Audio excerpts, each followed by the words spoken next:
கல்வி கற்ற பெரியவர்களே, பெரியவர்களே, தொழில் படித்த கலைவாணர்களே, கலைவாணர்களே, வருங்கால மாணவ செல்வங்களே, வாலிபர் இளம் சிங்கங்களே, இளம் சிங்கங்களே, வீட்டில் இருப்பவர்களே, வீதியில் ஆங்காங்கு நின்று கொண்டிருப்பவர்களே, இருப்பவர்களே, இந்த மயிலாடுதுறை மாநகரத்திலே, இந்த நகரத்தில், அதாவது இந்த மயிலாடுதுறையிலே அமைந்திருக்கக்கூடிய ரோட்டரி கிளப் என்று சொல்லக்கூடிய நிறுவனத்திலிருந்து இது ஒரு நாள் அல்ல, 2 நாள் அல்ல, 3 நாள் 4 நாள் இல்லை, 10 நாளுக்கும் மேலாக பொருட்காட்சி திருவிழா நடத்தும்படியாக இந்த மயிலாடுதுறையையும் இதை சுற்றி வாழ்ந்து வரக்கூடிய மக்களுக்கும் ஒரு பொருட்காட்சி திருவிழாவாகவும் பல்சுவை கலை நிகழ்ச்சிகளை ஏற்பாடு செய்து மக்களை மகிழ செய்யும் விழாவாகவும் கிராமிய கலைஞர்களை தெரியப்படுத்தும் விதமாகவும் இந்த பொருட்காட்சி திருவிழாவிற்கு நாமளை அன்போடு இங்கு வரவழைத்து உள்ளார்கள். அப்பேற்பட்ட இந்த மேடைக்கு நாமளை வரவழைத்த அனைவர்களுக்கும் இந்த ரோட்டரி கிளப் நிறுவனத்தார் அவர்களுக்கும் இதனை சார்ந்து என்னை ஏற்பாடு செய்த அனைவர்களுக்கும் எங்கள் வில்லிசையின் சார்பாகவே நாங்கள் நன்றியை தெரிவித்துக் கொண்டு, அதாவது வில்லிசையோ சொல்லிசை என்று சொல்லுவார்கள். தென் மாவட்டங்களில் மட்டும்தான் இந்த வில்லுப்பாட்டு பெரும்பாலும் தென் மாவட்டங்கள்ல மட்டும்தான் கோவில் கொடை வந்தா வில்லுப்பாட்டு இல்லாம எந்த திருவிழாவுமே நடக்காது. ஆமா, அப்படி வில்லுப்பாட்டு இல்லைன்னு சொன்னா ஆலயத்திலே திருவிழா நடக்காத மாதிரி இருக்கும். அப்படி தென் மாவட்டங்களில் மட்டும் இடம்பெற்றிருந்த இந்த வில்லிசையை நான் பாடிய நாள் முதலாக எங்கெல்லாம் வில்லிசை இல்லையோ, எந்த மாவட்டங்கள் எல்லாம் இல்லையோ அங்கெல்லாம் இந்த வில்லுப்பாட்டை கொண்டு போகணுங்கிற ஆசையோடு இன்றை நான் படித்து வந்தேன். அந்த ஆசையும் இன்றைக்கு நிறைவேறும்படியாக இந்த ரோட்டரி கிளப் நிறுவனத்தின் சார்பாக நாமல் தென் மாவட்டத்தில் இருந்து வடக்க வர வர இந்த மயிலாடுதுறைக்கும் இந்த மாவட்டத்திற்கும் வரவழைத்திற்காக மிக்க மகிழ்ச்சி. ஆமா, அப்படி இருப்பதனாலே எந்த ஒரு இடத்திலேயுமே அது கோவிலாக இருந்தாலும் சரி, அது ஒரு இத மாதிரி ஒரு பொருட்காட்சி திருவிழாவா இருந்தாலும் சரி, எந்த இடத்திலேயுமே முதலாகவே வில்லிசை ஒன்று ஆரம்பிக்கிறோம்னு சொன்னால் அது எந்த ஒரு இடமாக இருந்தாலும் என்ன ஒரு கோவிலாக இருந்தாலும் அந்த இடத்திலே முதலாவது சாஸ்தாவினுடைய திருக்கதைகளைத்தான் ஆரம்பிக்க வேண்டுமா? ஏன் அவருக்கு மட்டும் முதலாக பாடுகிறோம் தெரியுமா? அகில உலகத்திலே கலியுக தெய்வமாகவே பிறந்தவர் ஐயனார் ஒருவர் தான். அப்படின்னா நம்ம எல்லாம் தாய்க்கும் தந்தைக்கு பிறந்த சாதாரணப்பட்ட மானிட மனுக்கள். ஆனால் என் தருமஞான சாஸ்தா அப்படி அல்ல. அரிக்கும் சிவனுக்கும் ஆணுக்கும் அப்பாவுக்கும் பிறந்த பிள்ளை. அப்பேறுபட்ட ஹரிஹரபுத்திரன் தருமஞான சாஸ்தா பிறந்தாத்தா அனைத்து தெய்வங்களுமே அங்க அருள் கூடியிருக்கும் என்று ஐதீகம். எங்க பாடுறாங்களோ அங்க அருள் புரிவார். ஆமா, சரி. அப்படி சாஸ்தா மட்டும் பிறக்கலைன்னு வைங்க, சாமி பைபாஸ்ல பைபாஸ்ல வீட்டுக்கு போயிரும். நம்ம பொருட்காட்சி திடலுக்கு உள்ள வராது. அதனாலே சாஸ்தா பிறந்தாத்தான் சகல தெய்வங்களும் இந்த இடத்திற்கு வருமா?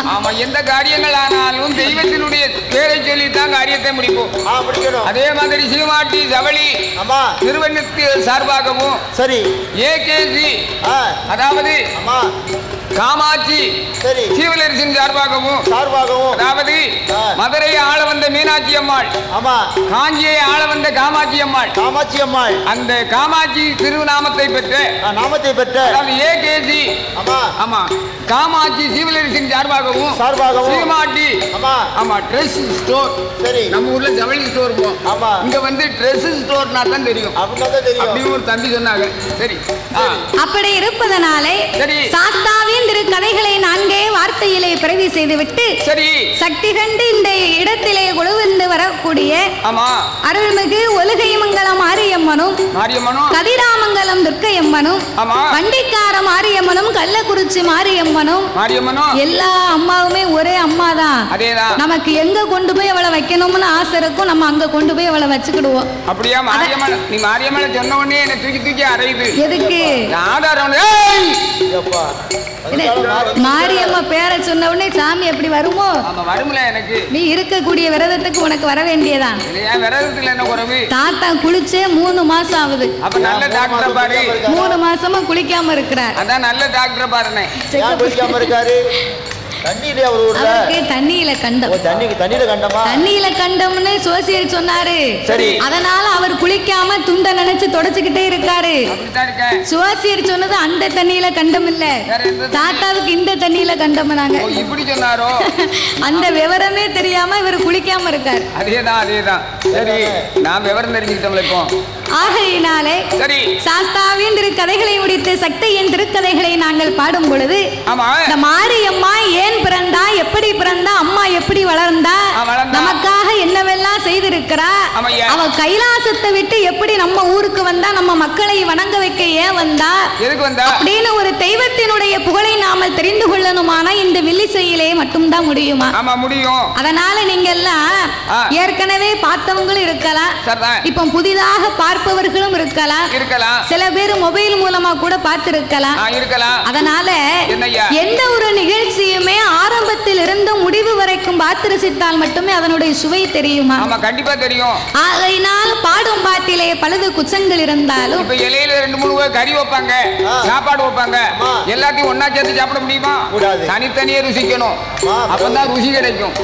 சரி, ஆகையினாலே பாடும் பாட்டிலே பழுது குச்சங்கள் இருந்தாலும் சொல் குச்சங்கள், இசை குச்சங்கள், கதை குச்சங்கள், எங்கள் கதையிலேயே பொருள் குச்சங்கள்.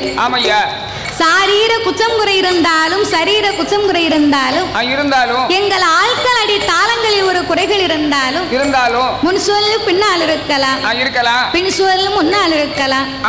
அறிந்து பாடினாலும் அறியாமல் பாடினாலும், தெரிந்து பாடினாலும் எங்களுக்கு தெரியாமல் பாடினாலும், எங்களுக்கு முன்பாக இந்த மேடையிலே எத்தனையோ பெரிய பெரிய புலவர்கள், பேரறிஞர்கள், கவிஞர்கள் எல்லாம் வந்திருக்கலாம், பாடி இருக்கலாம். ஆன போதிலும் அடியால் நான் ஒரு சிறு குழந்தை, உங்கள் வீட்டு பிள்ளையாகிய நான் மாதவி, என்னால் தெரிந்தளவு என் சிற்றறிவுக்கு எட்டியவாறே உங்கள் முன்னால் நான் பாடுகின்றேன். நான் எல்லாம் தெரிந்தவளும் அல்ல, அனைத்தையும் கற்றவளும் கிடையாது. எனக்கு என் குருநாதர் கற்றுத்தந்தபடியாகவே உங்கள் முன்னால் நான் பாடுகின்றேன். உங்கள் வீட்டு பிள்ளையை தவறு செய்தால் அதனை எப்படி வீட்டிற்கு அழைத்து சென்று அன்போடு ஆதரிப்பீர்களோ அதுபோல் எங்கள் 6 பேர்களையும் ஆதரிக்குமாறு கேட்டுக்கொள்கிறோம். எங்கள் அன்போடு அழைத்து கொண்டு போய் எப்படி அடிப்பீங்களோ நீங்க அடிக்க. அப்படின்னா தாத்தா மட்டும் கூட்டு போங்க. அப்படியா? ஆமா, சரிதானே. நல்லா சாப்பிட வச்சு எவ்வளவு கொடுத்தாலும் வாங்குவார். உனக்கு வேண்டாத ஆள் நான் ஒரு ஆள் தானே என்ன அடிக்க சொல்லுவீங்க. சரி, 6 பிள்ளையே 100 குச்சங்கள் அடியாலை ஆதரிக்குமாறு கேட்டுக்கொள்கிறோம். ஆமையா.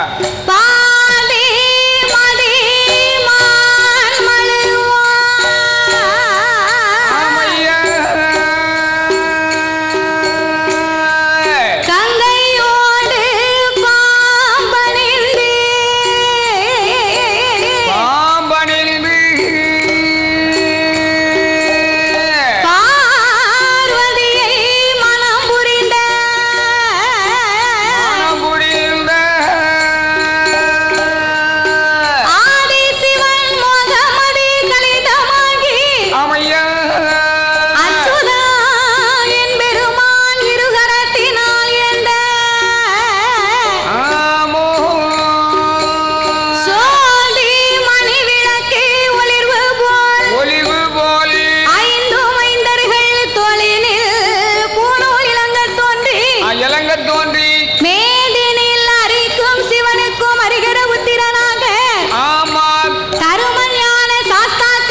பிறந்தார். அவர் பிறந்த கிரகம் என்ன தெரியுமா?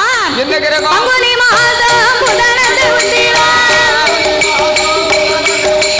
பங்குனி மாதம் புதனது உத்திரம்.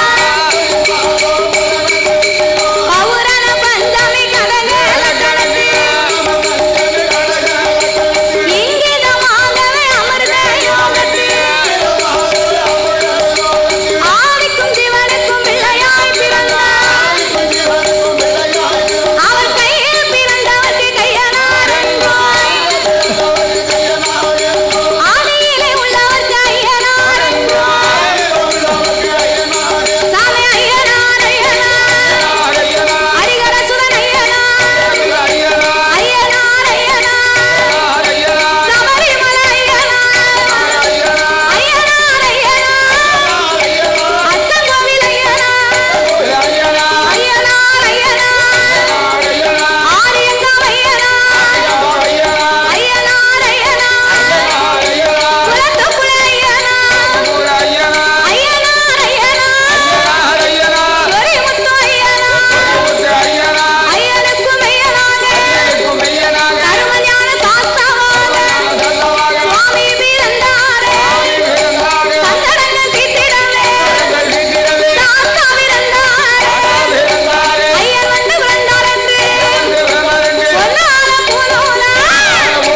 போடுவோமே. அப்படியா?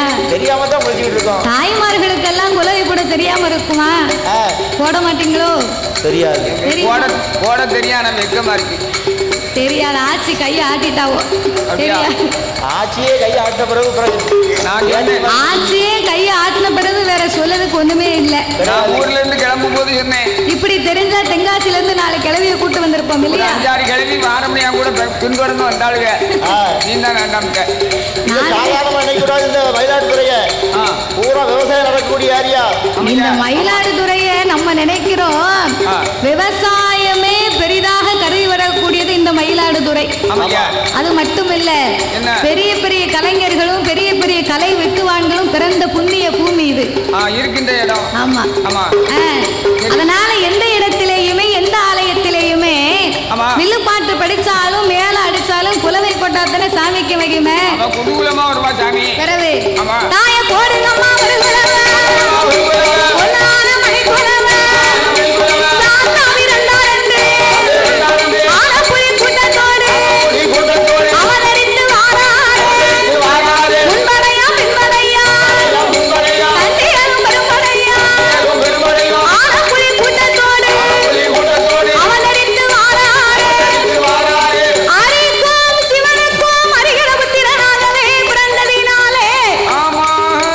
அவர் அறிஞர்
இருந்து வருகின்றார். அப்படி கொலவிருக்கும் இறைவனாகிய சிவபெருமான் என்னையா 14 உலகத்தையும் இறைவன் படைத்து 224 புவனங்களையும் ஆண்டவன் படைத்தார். 7 சப்தா சாரங்களாகப்பட்ட கடல்களை படைத்து கல்லுக்குள் இருக்கும் தேரையவும் தாயார் கற்பையுக்குள் வாழும் சிசுவையும் படைத்து முட்டைக்குள் உருவாகும் குஞ்சையவும் ஆண்டவன் படைத்தார். ஓர் அறிவு முதல் 6 அறிவு படைத்த நாமளை போன்ற மானிட மக்களை படைத்தார். நாமளை எதற்காக படைத்தார்? நாமளை ஏன் படைத்தார்? எதற்கு படைத்தார்? எதற்காக? மனு உலகிலே ஆண்டவன் மனிதர்களை ஏன் படைத்தார் தெரியுமா? எதுக்கையா? நாமல் அனைவர்களுமே இப்பூமியிலே ஒற்றுமையாக வாழ வேண்டும் என்று ஆண்டவன் நாமளுக்காகத்தான் இந்த உலகத்தை படைத்தாராம். நம்ம உலகத்துல யார்தான் நல்ல ஒரு ஒற்றுமை இருக்கு? ஒற்றுமையா வாழணும்னு படைத்தா உலகத்தில் ஒற்றுமை இருக்கா? இல்ல. நம்ம 6 பேருக்குள்ளேயே ஒற்றுமை இல்லையே, வேற எங்கேயாவது இருக்குமா? வீட்டுல எரியுத லைட் எனக்கு பிடிக்கல. இந்த குடத்துக்காரர் நல்லா இருந்தா அந்த தாத்தாவுக்கு பிடிக்க மாட்டுக்கு, இவர் நல்லா இருந்தா இந்த தாளக்காருக்கு பிடிக்க மாட்டுக்கு. நம்மளை விட 10 ரூபா கூட வாங்கிடுவானோ, நம்மகிட்டே நல்ல எண்ணம் இல்லையா அப்படின்னு கவலைப்படுறாங்க. சரி, அது மட்டும் இல்ல. என்னையா? ஒரு ஆளு நல்ல வீடு கட்டி நல்லா வாழ்ந்தாருன்னு வை, என்ன ஆகும்? அவன் சொல்லுவான், நேத்து தெருவுல கிடந்தா இன்னைக்கு இந்த பெயலுக்கு வந்த வாழ்க்கைய பாரு, புது வாழ்க்கையா இருக்க. வெள்ளை வேட்டி தான், வெள்ளை சட்டை தான், வீடு தான், அது ஏன் கேட்க பரவாயில்ல அப்படின்னு பேசுவா. நல்லா வாழ்ந்துட்டு கொஞ்ச நாளைக்கு நம்ம கஷ்டப்பட்டோம்னு வை, அதுக்கு சொல்லுவான், நான் நேத்தே நினைச்சேன், என்ன நினைச்சேன்? இவனுக்கு இதுவும் வேணும், இதுக்கு மேலையும் வேணும், அதுக்கு மேல வேணும். அவன் என் கண்ணு முன்னால என்ன பீத்துன்னு பீத்துனாமலா வந்த வரத பாப்பியோ அப்படின்னு பேசுவான். அதாவது என்ன, உலகத்தில் ஒரு மனிதன் எதை கண்டாலும் பொறாமைப்பட்டு கொண்டே இருக்கிறான். அவன் எதை பார்த்தாலும் பொறாமைப்படுவாங்க. அவன் நல்ல வீடு கட்டிட்டா நம்ம நல்ல பெரிய வீடா கட்டணும்னு ஆசைப்படுதோம். அவன் நல்ல செவத்த பொண்ணா பார்த்து கல்யாணம் முடிச்சுட்டா நம்ம பிள்ளைக்கு செவத்த பொண்ணா பார்க்கணும்னு ஆசைப்படுதோம். அவர் ஒரு பைக்கு வாங்கினா நம்ம ஒரு பெரிய கார் வாங்கணும்னு நினைக்கிறோம். அப்போ எதை கண்டாலும் பொறாமைப்பட்டு கொண்டிருக்கக்கூடிய மனித உலகத்தில் மனிதன் ஒரே ஒரு காரியத்தை பார்த்து மட்டும்தான் பொறாமைப்படவில்லையா? எதை கண்டு பொறாமைப்பட தெரியுமா? யாருக்காவது தெரியுமா? அவன் செத்துட்டா நம்ம சீக்கிரம் செத்துறணும்னு யாராவது நினைக்கமா? நினைக்க மாட்டோம்ல, யாருமே நினைக்க மாட்டோம். அதேதான், நல்ல வேளை அவன் செத்து போயிட்டான், அவன் வீட்டை சேர்த்து நம்ம பேர்ல எழுதி வச்சுக்கிடணும், அவன் சேர்ந்த விட ஆக்கிடலாம். ஆமா ஆமா, அப்படித்தான் எல்லாருக்கும் ஆசை இருக்கு. அவன் நம்ம செட்டுக்குள்ளே போறாம தாங்க முடியல, வெள்ளை சட்டையை போட்டேன், உடுக்காரி எனக்கு கொடுக்காரு, குடத்துக்காரு எனக்கு கொடுங்காரு, நீ எப்படியும் பனியனோட அப்போ இந்த உலகத்தில் ஒற்றுமை என்னைக்கு வரும் தெரியுமா? ஒருவர் வாழ்வதை பார்த்து இன்னும் ஒருவர் சந்தோஷப்படும் போது மட்டும்தான் இந்த நாட்டுல ஒற்றுமை வரும். அது எல்லாரும் நினைத்தா தான் நடக்கும். எதுக்கு? குடும்பத்துல ஒத்துமை கிடையாது. என் தம்பி சொன்னா கேட்க, நான் சொன்னா கேட்க மாட்டேங்க, கேட்க மாட்டாங்க. ஆனா இந்த மயிலாடுதுறையில பொருட்காட்சி திடல்ல அப்படி இல்லை, எல்லாருமே இருக்காங்க. அதை பார்க்கும்போது ரொம்ப சந்தோஷம். ஆமா, இவங்க தான் வரணும், இவங்க வரக்கூடாதுன்னு யாருமே நினைக்கல. வில்லிசையை ரசிக்கும்படியாக எல்லாருமே வந்திருக்கிறாங்க. ஆமா, சரி. அதனால ஒற்றுமையாக வாழ வேண்டும் என்ற ஆண்டவன் உலகத்தை படைத்து நாமளை எல்லாம் சிவனுடைய அம்சத்திலே படைத்தார். இருக்காங்க பாருங்க முன்னால, நாமளை பெற்றெடுத்த தந்தையை சிவன் வடிவத்திலே படைத்து அம்மா சிவசக்தி இருக்காளே, மாரியம்மா, பார்வதி அம்மா, துர்க்கை அம்மா, சக்தியின் வடிவத்திலே முன்னால் அமர்ந்திருக்கிறாங்க பாருங்க. யாரு? நாமளை 10 மாதம் சுமந்து பெற்று எடுத்த தாய்மார்களை படைத்து பெண்களை படைத்து சிவன் வடிவத்திலே ஆண்களையும் சக்தியின் வடிவத்திலே பெண்களையும் படைத்தார். அழகா படைத்தார். ஆண் என்றும் பெண் என்றும் ஆண்டவன் அகில உலகத்தை உண்டு பண்ணி 6 அறிவை கொடுத்தார், 9 தத்துவத்தை படைத்தார். மனிதர்களுக்கெல்லாம் 3 ஆசைகளை கொடுத்தார். 3 ஆசை. என்ன ஆசை? மண் ஆசை, பொன் ஆசை, பெண் ஆசை. மனிதனுக்கு 3 ஆசையும் தேவைதான். 3 ஆசையும் இருந்தாத்தான் அவன் மனிதன். 3 ஆசையும் இல்லையானால் அவன் முனிவன். அதேதான் அதேதான். அப்ப இந்த 3 ஆசைகள்னா என்ன? மண் ஆசைனா என்ன? மண் ஆசை என்ன? மண் ஆசை ஆசைன்னா நான் தான் சொன்னேன் இல்லையா? இப்போ அண்ணன் தம்பிக்கு ஒரே வரம்பா இருக்குன்னு வை. சரி. பக்கத்துல பக்கத்துல தோட்டம் இருக்கும். ஆமா. அப்ப தோட்டம் இருக்குன்னு சொன்னா அண்ணன் என்ன செய்வார் தெரியுமா? ஒரே வரப்பு தான் இருக்கும். அண்ணன் மேக்கிருந்து வரப்பை கிழக்காம செய்வார். விடிய காலம் போய் அவர் செய்வாரு. தம்பி மேக்கிருந்து சாயங்காலம் கிழக்கிருந்து மேக்காம செய்வார். அவரு போக இவர் வர மாறி மாறி சீவனா என்ன ஆகும்? வரப்பு காலி ஆயிரும். வரப்பு கைத்தண்டி இருக்கும். ஆமா. பிற கோட்டு கேஸ்னு 1 லட்சம் செலவு பண்ணாதான் சும்மா இருப்பாங்க. அந்த இடமே கிடைக்கும். எதுக்கு? எதுக்கு? அந்த வரப்பு நிலத்துல 1 கோட்டை நெல்லை விளைய வைக்க. ஆமா, உண்டான இடத்துல விளைஞ்சா போறாதா? இப்படி ஒரு ஆசை தேவைதானா? பிறகு சரி. அதனால அதைத்தான் மண்ண ஆசை என்பார்கள். ஆமையா. பொண்ணு ஆசைனா நம்ம கழுத்து நிறைய தங்கம் வாங்கி அணியணும்னு ஆசைப்படுகிறோம் இல்லையா? ஆமா. பொண்ணு ஆசையை கொடுத்து 3வது ஆசை ரொம்ப முக்கியமான ஆசை. அது என்ன ஆசை? யாருக்கும் இருக்காத ஆசை, எவருக்கும் திகட்டாத ஆசை. என்ன? அதைத்தான் பெண் ஆசைன்னு இருக்கான். அடே என்ன எங்க தூக்கி வாங்க போடுது சாஜிர் முழுக்க. அதானே. சரி. 8 மட்டும் போயிடுவாரு. பெண் ஆசைன்னா இந்த ஆனா பிறந்த ஆம்பளை ஆண்ட அனுபவித்ததுக்கு பின்னால சரி அவர் செத்து போயிட்டாருன்னு வைங்களேன், அவரை கட்டையில கொண்டு வச்சு அந்த கட்டை தீ பிடிச்சு எரியுமா? எரியும். அப்ப கட்டை தீ பிடிச்சு எரிஞ்சு அந்த காத்துல சாம்பல் பறக்கும். எப்படி? அப்ப அந்த சாம்பல் சொல்லுமா, என் பொண்டாட்டின்னு சொல்லிக்கிட்டே போகுமா. அந்த சாம்பல் கூட சொல்லி கொண்டு போகும். ஆமா. சரி. அந்த அளவுக்கு இருக்கு பெண்ணாசை. ஆமாய்யா. அப்ப இந்த 3 ஆசைகளையும் முக்கண்ணன் கொடுத்து மரம் செடி கொடி ஆமா பயிர் புல் பூண்டு இலை தாவரங்களை படைத்து ஆமையா ஆடு மாடு கன்றுகாடைகள் அதனையும் படைத்து ஆமையா ஈயரும்பு யானை முதல் என்ன உண்ணா மரங்களை படைத்து 84 லட்சம் கோடி சிவராசிகளை படைத்தார் ஆண்டவர். ஆமா படைத்தார். நாமளுக்கு மட்டும் சொந்தமானது அல்ல இந்த பூமி. இல்ல இல்ல. உலகத்திலே கண்ணுக்கு தெரியாமல் பல கோடி உயிரினங்கள் வாழ்ந்து கொண்டிருக்கின்றது. நம்ம மனுஷங்க தான் நமக்கு மட்டும் நினைத்து இந்த பூமியை நம்ம ஆண்டு கொண்டிருக்கிறோம். மண் புழுவுக்கும் எறும்புக்கும் மாங்கொட்டைக்குள் இருக்கும் வண்டுக்கு கூட இந்த பூமியில் இடம் இருக்கிறது. அப்ப இப்பேற்பட்ட உயிரினங்களை எல்லாம் இந்த ஆண்டவன் படைத்து இரவு என்றும் பகல் என்றும் 2 நாளிகை உண்டு பண்ணினார். பகலெல்லாம் நமக்கு ஓய்வில்லாத உழைப்பை கொடுத்தார். இரவு எல்லாம் ஓய்வெடுக்கக்கூடிய நித்திரை உறக்கத்தை கொடுத்து இந்த உலகத்தை படைத்தார் மட்டும் போராது. என்ன செய்ய வேண்டும்? பட்டினி இல்லாமல் படியிழக்க வேணும் என்று என் ஆண்டவன் எப்படி படியிழந்து வருகின்றார் தெரியுமா? எப்படி ஐயா? நாளை நல்ல தினை எடுத்து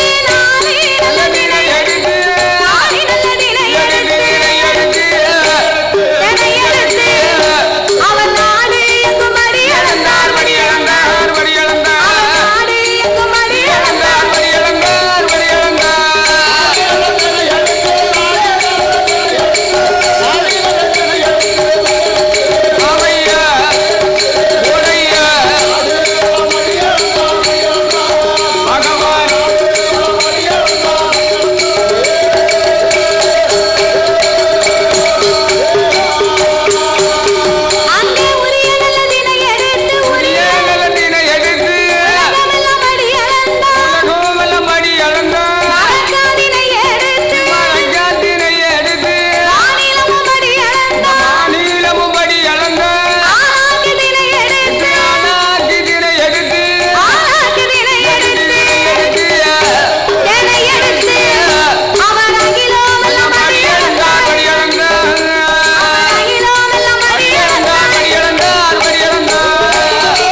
பார்வதா தேவி அவர்தான் பொண்டாட்டி.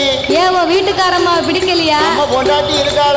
என்னாச்சு? நம்ம வில்லு படிச்சிட்டு வீட்டுக்கு போகும்போது சரி என் பொண்டாட்டி சட்டாப்பையோட நிக்கா. சட்டாப்பையோட நிக்காளா? ஆமா. ஏன் அப்படி நிக்கான்னா நீ தவறா நினைக்க கூடாது.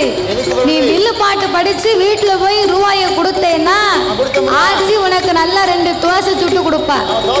நீ ரூபாயை மட்டும் கொடுக்கலன்னு வைக்கி சட்டாப்பைய திருப்பி 2 பூசை. அப்படிதான் நடக்கு. அதுக்குத்தான் சட்டாப்ப வச்சிருக்கா. அவ வாசல சட்டாப்பை நின்ன உடனே இல்லன்னா நீ பயப்பட மாட்டல்ல. என்ன பிறந்தவா ஒரு ஆணை கேள்வி கேட்டு அவரை கவனிக்க வரைக்கும் அவர் சரியா இருப்பார். உங்களெல்லாம் சும்மா விட்டா நீ எல்லாம் அடங்க மாட்டேன். சும்மா விட்டான்னா ஒரு நாளைக்கு 5-6 வாட்டி இந்த டாஸ்மார்க்கு போய் எல்லாரும் காலி பண்ணிடுவேன். கவர்மெண்ட்டுக்கு போய் சீட்டு கட்டிட்டு வந்துருவார். ஆமா பரவே.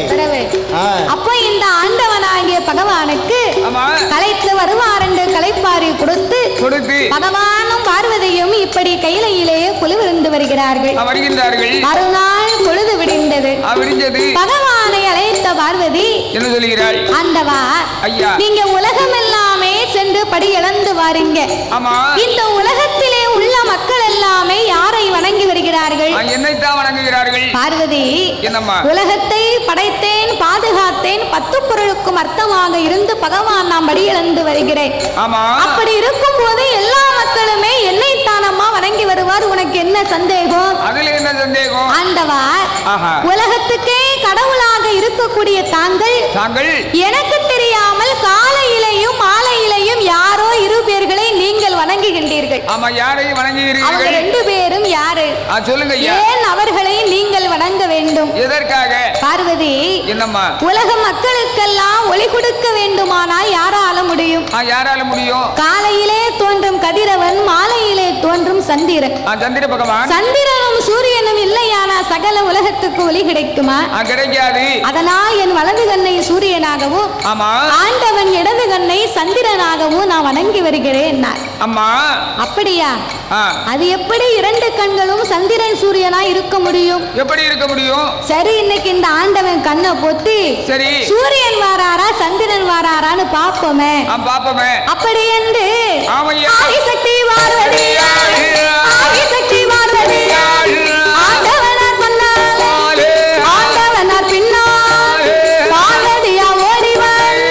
இருகரத்தை எடுப்பாள் இருகரத்தை எடுப்பாள். அம்மா ஈசன் வந்துவாள். அவன் ஈசன் வந்துவாள்.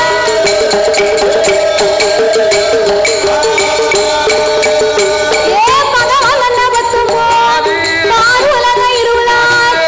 ஈசன் என்ன பத்தும் போது இவ்வுலகம் இருளார். கடவுள் கண்ண பத்தும் போது கலி உலக இருளார். ஆண்டவனார் திரு கண்களை பார்வதி மறைத்த உடனே அகில உலகம் எங்கு பார்த்தாலும் ஒரே இருள் மயமா இருக்கு. ஒரே இருட்டு. உலகமே இருட்டா இருந்தா நம்மளால எந்த வேலையும் பார்க்க முடியுமா ஐயா? இருட்டுக்குள்ள ஒரு வேலையும் பார்க்க முடியாது. ஆனா ஒரே ஒரு வேலை மட்டும் பார்க்கலாம் இருட்டுக்குள்ள. என்ன? நல்லா தூங்கலாம். நல்லா தூங்கலாமா? அதுக்கு காத்தாடி இருந்தா தான் கண் அவியும். சில பேருக்கு இப்ப ஏசி இல்லாமலே உறக்க வர மாட்டுக்கு. பிறகு காத்தாடி எங்க ஏசி இல்லாம வர மாட்டுக்கு. நாமெல்லாம் ஏசி தான் தூங்க மாட்டேன். கண் வந்து அவியல்னு சொன்னா நல்ல வட்ட பெரிய பாத்திரத்தில் தண்ணியை கொதிக்க வைக்கணும். சரி, மண்டையை கொண்டு முக்கிடணும். அப்ப முதலாவது ஒன்னையத்தான் செக் பண்ணி பார்க்கணும். முதல்ல சொன்னவனுக்கே வாட்டி வைக்கும். கண்ணு அவியலன்னா அந்த கால பெரியவங்க சொல்லுவாங்க. என்ன சொல்லுவாங்க? நைட் எல்லாம் கரண்ட் போயிட்டு எனக்கு தூக்கமே வரல, என் கண்ணே அவிய மாட்டுக்கு அப்படின்னு சொல்லுவாங்க. அதத்தான் நானும் சொன்னேன். நானும் அப்படித்தான் சொன்னேன். சரி, அதனால உலகமே இருட்டா இருந்தா வைத்த பொருளும் தெரியவில்லை, எடுத்த பொருளும் தெரியவில்லை. அசையும் பொருள் அத்தனையும் அப்படியே அசையாமல் இருக்க அப்பந்தான் ஆண்டவனாகிய பகவான் பார்த்தார். உலக மக்கள் எல்லாம் துக்கமுகம் தெரியாமலே திகைத்து வாடுகிறார்கள். இவர்களுக்கெல்லாம் நாமல் ஒளி கொடுக்க வேண்டுமானால் பார்வதிக்கு நமக்கு இருக்கக்கூடிய இந்த 2 கண்ணு தானே தெரியும். சிவபெருமானுக்கு 3வது கண் ஞான கண் நெச்சிக்கண் ஒண்ணு உண்டு. அந்த நெச்சிக்கண்ணை திறந்து காட்ட வேணும் என்று ஆண்டவனாகிய சிவபெருமான் உச்சி கண்ணை திறப்பார். உச்சி கண்ணை திறப்பார். உலகில் ஒளி கொடுப்பார். நெச்சி கண்ணை திறப்பார். நீண்ட ஒளி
பார்க்கணும்னு பயந்து போனான்.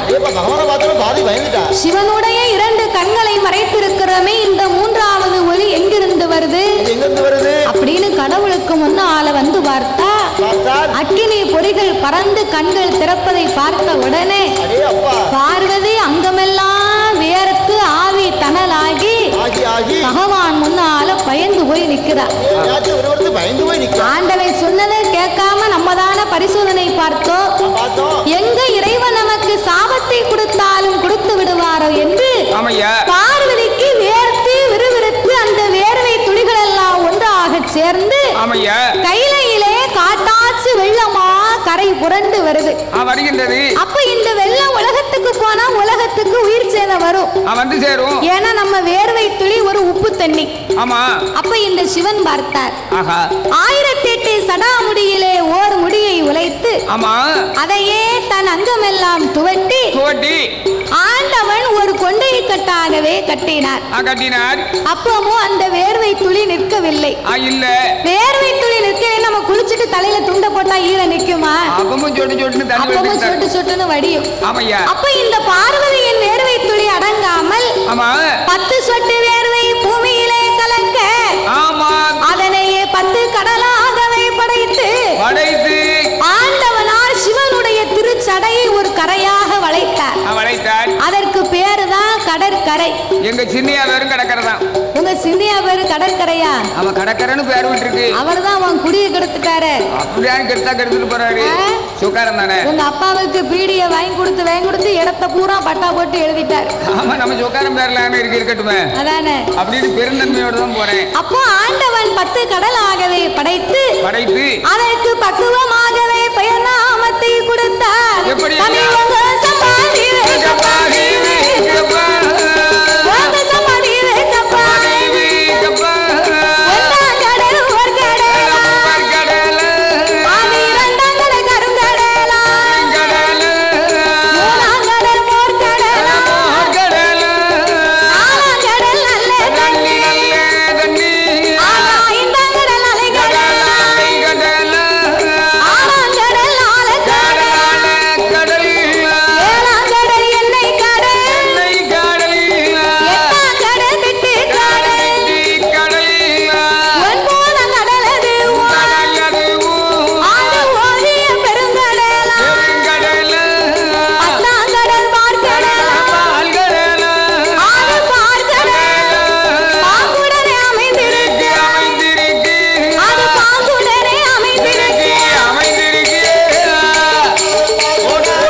இந்த கூடாரம் இத மாதிரி பெரிய படர்ந்த ஆலமரம். அதே அப்ப இந்த மாதிரி ஒரு டெவலப்பை எங்குமே பார்க்கல. அப்பேற்பட்ட ஆலமரத்துக்கு அடியிலே ஆமையா காற்றடித்து மணல் குமித்து கரையான் புத்து வளர்ந்திருக்க ஆமையா ஓங்கி வளர்ந்த புத்து 1000 வாசல் உண்டு உண்டு.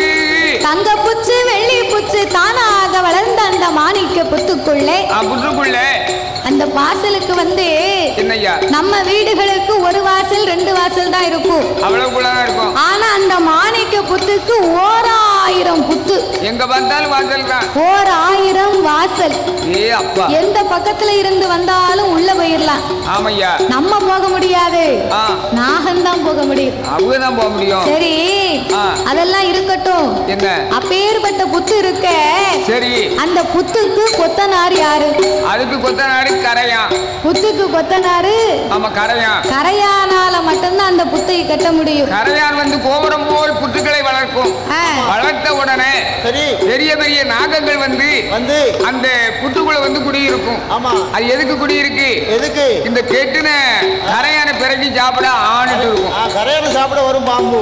அப்போ புத்துக்கு கொத்தனார் கரையான் தான். ஆமா, அப்பேற்பட்ட அந்த மாணிக்க புத்துக்குள்ளே என்னய்யா சென்னாகம், கருநாகம், கண்ணாடி, விருசுகள். விருசுகள் எல்லா நாகத்திற்கும் ராஜா ராணியாக நாகலோக பட்டணத்திலே என் நாகராஜனும் நாகக்கண்ணி பெண்கொடியாலும். ஆமா, நாகம் என்று சொன்னா தலையை மட்டும்தான் மனித தலை. சரி, கண்டத்துக்கு கீழே உடம்பெல்லாம் நாக வடிவம். நாக வடிவம்னா வயத்தால எல்லாம் போகும். அப்ப 2 மாத்திரை வாங்கி போடு. அந்த வயத்தால சொல்லல, பிறகு பாம்புக்கு வந்து கால்கள் கிடையாது. உனக்கு அப்படியும் கேட்கலன்னு வையி. சரி, 2 தார் உருண்டை வாங்கி தரேன், முழுங்கிரு. சரி, தார் உருண்டை நீ சொன்ன முழுங்கிருந்தோம்னு வையி. முழுங்கின பிறகு அந்த தார் உருண்டை வெளியாகணுமே, எப்படி ஆகும்? உன்னைய தூக்கி அடுப்புல வைக்க. என்ன தூக்கி அடுப்புல வைக்கணும்? பிறகு எந்த பேரும் வெந்து போ. நமக்கு கை இருக்கு, கால் இருக்கு, நம்ம நடந்து போவோம். சரி, ஆனா நாகத்திற்கு கை கால் கிடையாது, ஊர்ந்து தான் போக வயத்தால. அதுக்கு தான் நான் வயத்தால போகுதுன்னு. கண்டிப்பா எல்லாரும் சாரல் டிவி பாருங்க. சேனல் சப்ஸ்கிரைப் பண்ணிக்கோங்க, கமெண்ட் பண்ணுங்க, ஷேர் பண்ணுங்க. சப்ஸ்கிரைப் பண்ணிட்டு மறக்காம பெல் பட்டனை கிளிக் பண்ணிக்கோங்க. சாரல் டிவியை பாருங்க, நம்ம சாரல் டிவியை சப்ஸ்கிரைப் பண்ணிக்கோங்க. தேங்க்யூ.